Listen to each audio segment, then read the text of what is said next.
Man, just got off school. It's quite a sunny afternoon. Oh shit, I said to myself.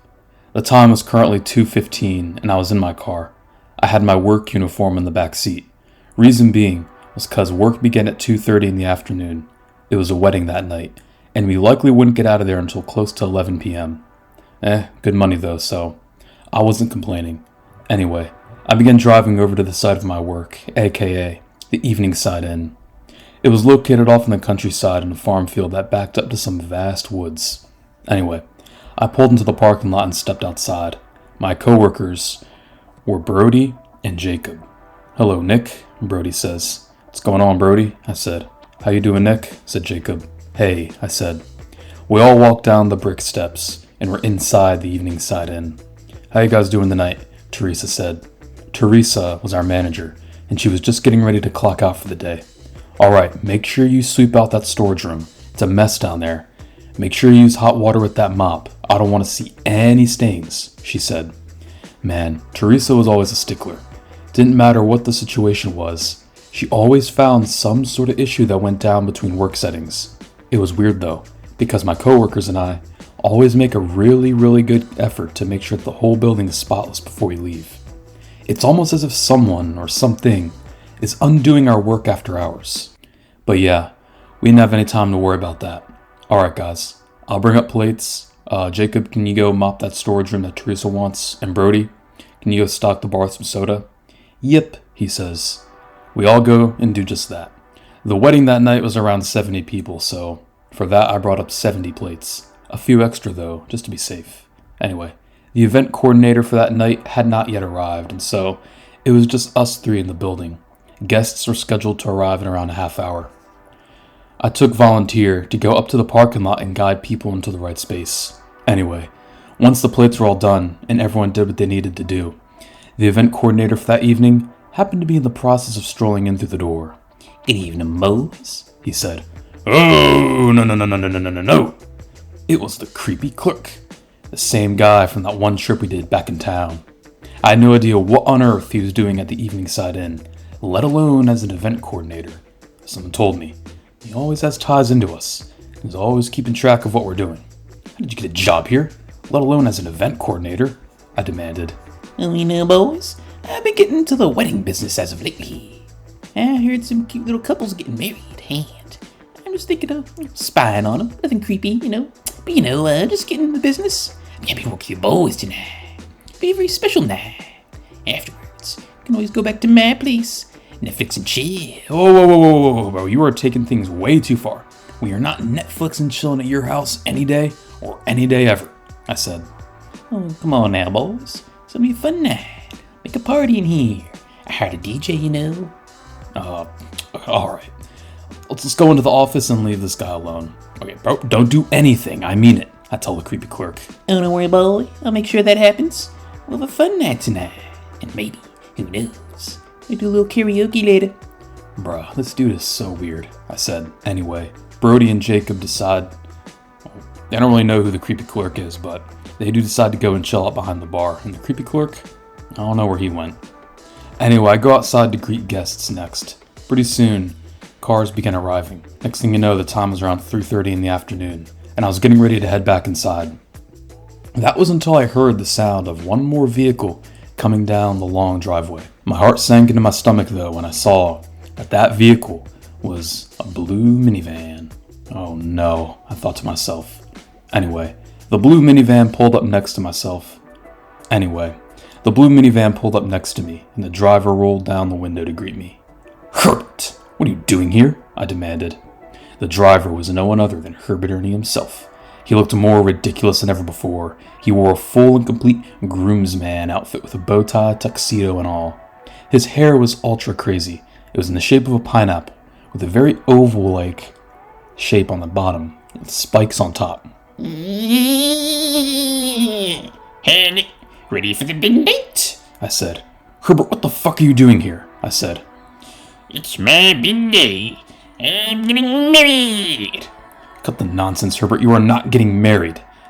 This is not your wedding. You're not invited." Just then, I looked and saw. My heart sank even further into my stomach when I looked at Herbert's hand and saw that he held My heart sank even further into my stomach when I looked at Herbert's hand and saw that he held a pair or a bouquet of flowers. Herbert, what are you doing with those flowers?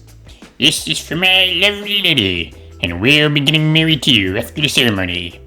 I'm gonna head inside, Nick. Why don't you take the gentleman's honor and park in my minivan? Herbert asked, or should say demanded. Oh, fine, Herbert. If I park your minivan for you, will you just do me a favor and fuck off? I said. Herbert gave me a salute before stepping out of the minivan. He didn't go inside, but rather he ran around back. He went into the woods, actually. I was relieved at first, as I thought that he'd actually be out of my hair for once. But little did I know just how wrong I'd be. Anyway, I didn't want Herbert's minivan crowding the main area in the front, and so I reluctantly got inside to go and park it for him. The inside of the minivan was nasty to a whole new level.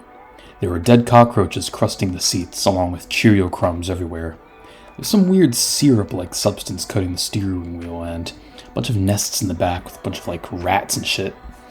Anyway, I parked in the minivan and went back to head inside. Alright, boys, wedding starts in 10 minutes, the creepy clerk said. This was false, though, because the schedule said that the wedding didn't start until 30 minutes. The guests were all congregating downstairs, and the creepy clerk was now acting a little bit alarming. He initially walked in the door wearing a tuxedo as per usual, but was now nothing more than his typical 80s style gym trainers, though he had the tuxedo top on, and his tie hung down past his crotch. Alright, boys, how about we chill in the office while the wedding begins? I'll introduce you boys to some new things we'll be doing around here to make it a fun night, he said. We reluctantly head into the office, and the creepy clerk sat us down. He then goes on to tie his hair into a man bun. Now, boys, how about we introduce y'all to the chief and the bridegroom? The bridegroom? What do you mean, the bridegroom? Just then, I heard a faint of people screaming coming from downstairs. Alright, we all race downstairs. Well, the creepy clerk stays up, but Jacob, Brody, and I race down and see Herbert Ernie breakdancing. Now this is what I call a wedding to remember, Herbert exclaimed. That wasn't the craziest part of it all, though. The creepy clerk now had taken the role of the DJ. He now wore a full-on disco suit and is playing some funky tunes. He's playing the all-signature song, California Love by Tupac. Alright, boys, let's do a little sing-along. How about do some karaoke? Here we go. California, California, we keep it rockin', we keep it rockin'. That was it, the final straw. I got out my phone and called the cops. 5 minutes later, and the police arrived, and the creepy clerk and Herbert Ernie were taken away. No, however, a little bit of a catch. You see, on the way out the door, it seemed that there was some sort of invisible saran wrap of sorts. It was all sticky and everything. The saran wrap kind of made Herbert and the creepy clerk get caught in it like a spider web. Just then, the saran wrap was kind of hard to get off, and they really were stuck to it. That wasn't the worst part of it all, though. The saran wrap seemed to then disintegrate their clothes. Oh shit, run guys, I said. Jacob, Brody, and I did just that. We booked it out of there and sped away without clocking out. Reason being was because the creepy clerk and Herbert Ernie were now both butt naked. Herbert had a weird tattoo as well, or they both did. Herbert's tattoo was one that said, "I heart Eveningside" in on it with a heart. And the creepy clerk's tattoo was even weirder. He had a full-on tattoo of Tupac. But just then, the police had had enough because they were both taken away.